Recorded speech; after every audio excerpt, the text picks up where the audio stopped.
तो बेटा आज का हमारा जो लेक्चर है ये रहेगा, ये कर्टन्स कर दो बंद, ये रहेगा ग्लेशियल लेक आउटबर्स्ट फ्लडिंग पे के जो कि कल ही नेपाल में इतनी ज़्यादा मैसिव डिस्ट्रक्शन हुई है। तो थोड़ा सा हम और इस बार एक्सपेक्टेड है कि नीट में 5-6 क्वेश्चन एनवायरनमेंट से ज़रूर जो है वो पूछे जाएंगे। तो हम बात करते हैं ग्लेशियल लेक आउटबर्स्ट फ्लडिंग की, ठीक है जी। अब देखिए ग्लेशियल लेक्स जो है बेसिकली, ग्लेशियल लेक्स बनती कैसे हैं। ग्लेशियल लेक्स आपको पता है ग्लोबल वार्मिंग जो है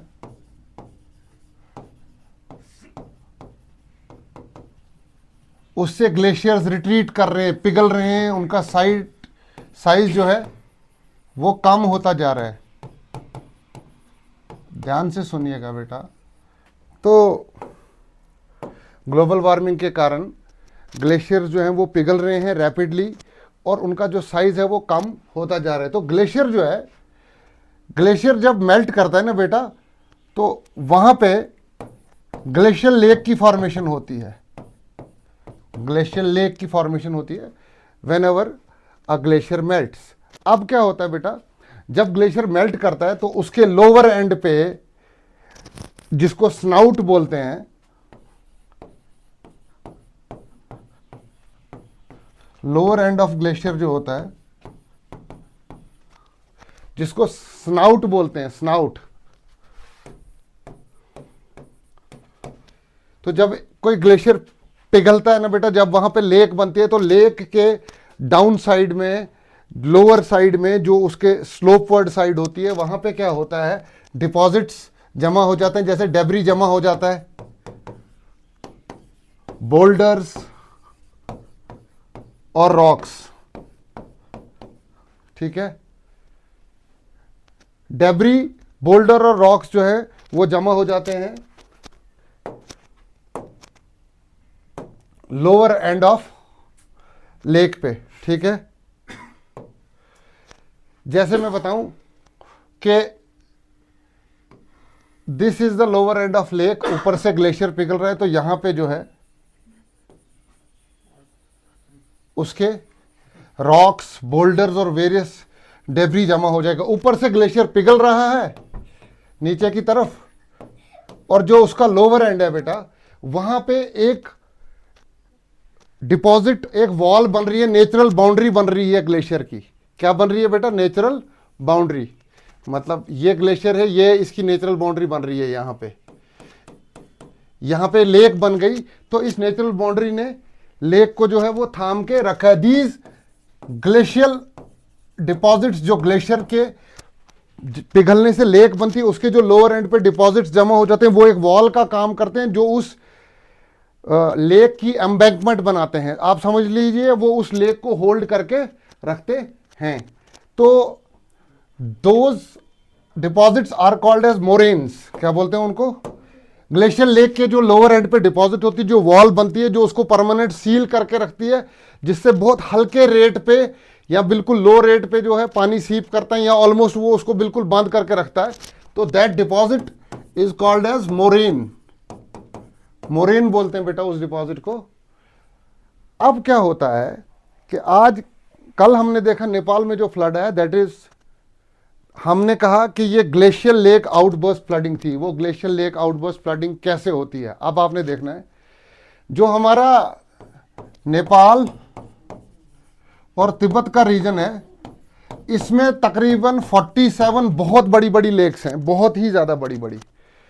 तो आपको मैंने कल भी कहा कि तिब्बत जो है, तिब्बत को बोलते हैं water tower of the world. कल भी मैंने बोला वाटर टावर ऑफ वर्ल्ड या वाटर टावर ऑफ एशिया, या इसको बोलते हैं बेटा दूसरा नाम थर्ड पोल। देखो बेटा बात ध्यान से सुनिएगा, अंटार्कटिका और आर्कटिक रीजन जो है, साउथ पोल और नॉर्थ पोल, इनमें सबसे ज्यादा आइस और स्नो है in the form of glacier. उसके बाद अगर कहीं आइस और स्नो दुनिया में सबसे ज्यादा है तो वो तिब्बत में है। इसीलिए तिब्बत को जो है वो कहा जाता है थर्ड पोल, ठीक है। अब देखिए मेरी बात सुनिए, तिब्बत में मैसिव ग्लेशियर्स हैं और बहुत ज़्यादा बड़ी बड़ी ग्लेशियल लेक्स हैं। अब तिब्बत में क्या हुआ, कल की का जो एपिसोड हुआ है, साइंटिस्ट ये बोल रहे हैं और कुछ एविडेंसेस वहाँ पे ऐसे मिले हैं कि वहाँ बहुत बड़ी एक ग्लेशियल लेक जो है वो कोलैप्स कर गई। कोलैप्स कैसे कर गई बेटा, आप देखिए जो लेक है उसका जो, आप मान के चलिए ये लेक की डाउनवर्ड जो है, ये यहां से ग्लेशियर आ रहा है, वो फीड कर रहा है लेक को। ये लेक है बेटा, ये इसकी नेचुरल एम्बैंकमेंट बनी थी, ये टिकी हुई थी लेक। ये जो डिपॉजिट था बेटा, ये मोरेन डिपॉजिट था, ये दीवार का काम कर रहा था, ये एम्बैंकमेंट का काम कर रहा था। एम्बैंकमेंट ने उस इतनी हाइट पे ग्लेशियर पिघल रहा था, बहुत millions of gallons of water वो होल्ड कर रहा था, लेकिन आगे से दीवार का काम वो मोरेन का डिपॉजिट कर रहा था, वो लेक अपनी जगह है।